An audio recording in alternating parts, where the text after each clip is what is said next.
Welcome to Reshas recipe. मी आज तुम्हाला मस्त एक व्हिपिंग क्रीम कशी करायची किंवा ती परफेक्ट कशी झाली ओळखायची याच्यासाठी मी हा व्हिडिओ बनवते आहे। बघा मी तर फिओनाची क्रीम घेतली आहे व्हिपिंग क्रीम आणि तिथे ऑलरेडी लिहिलेलं आहे बघा, शेक विल बी बिफोर ओपनिंग, म्हणजे शेक हलवल्याशिवाय ते ओपन करायचं नाही।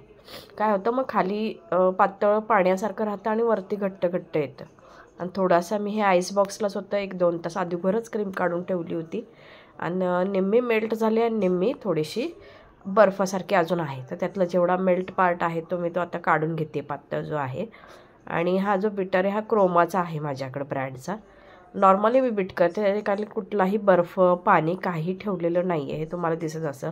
आणि फक्त 1 ते 2 या स्पीडवर मी हे बीट करते, ठीक आहे। आता बीट स्पीड कधी वाढवायचा, जेव्हा ती अशी घट्ट व्हायला लागते, कारण की तुम्ही जर लिक्विड बेसमध्येच खूप फास्ट चालवलं तर ती खूप उडतं पण आणि पाहिजे तसं टेक्स्चर होत नाही माझ्या माहितीनं, कारण की त्याला हीट भेटते, मशीनची हीट पण खालून लागत असते तुम्ही ऑब्झर्व केला तर बीटरचं।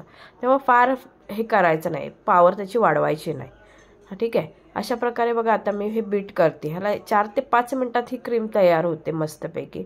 त्यामुळे असं काही ह्याला काही लॉजिक नाही आहे मला वाटत जास्त की बीटिंग केलं तर असं, तर शक्यतो हलवून घेणं हे बेस्ट।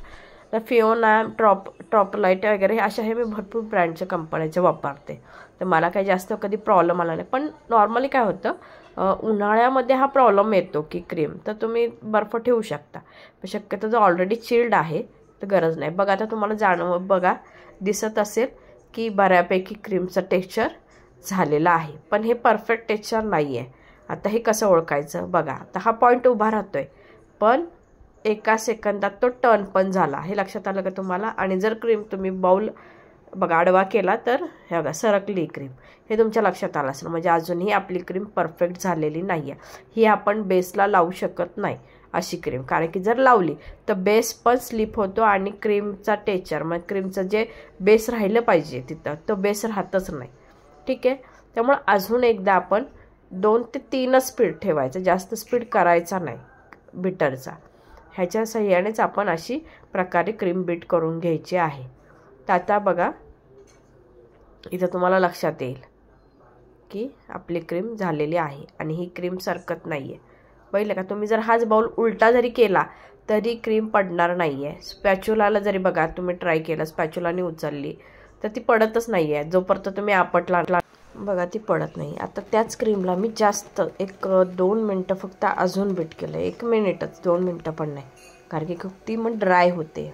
मग जर ह्या अशा टेक्स्चरला जर तुम्ही अशी क्रीम यूज कधी करायची की परत ऑलरेडी सेट आहे आणि ती अजून त्याला बिटर केलं तर ही क्रीम आपण फ्लावर्स जे फायनल डिझाईन असतं, आपला पूर्ण केक तयार होतो त्याच्यामध्ये आपण ही डिझाईन वापरू शकतो किंवा अशा प्रकारे क्रीम तयार केलेली वापरू शकतो।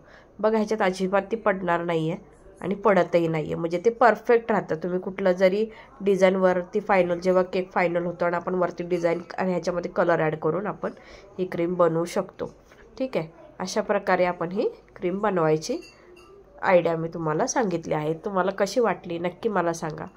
Thank you for watching Reshas recipe, Reshas homemade cake. Like करा, शेअर करा आणि सबस्क्राईब करा।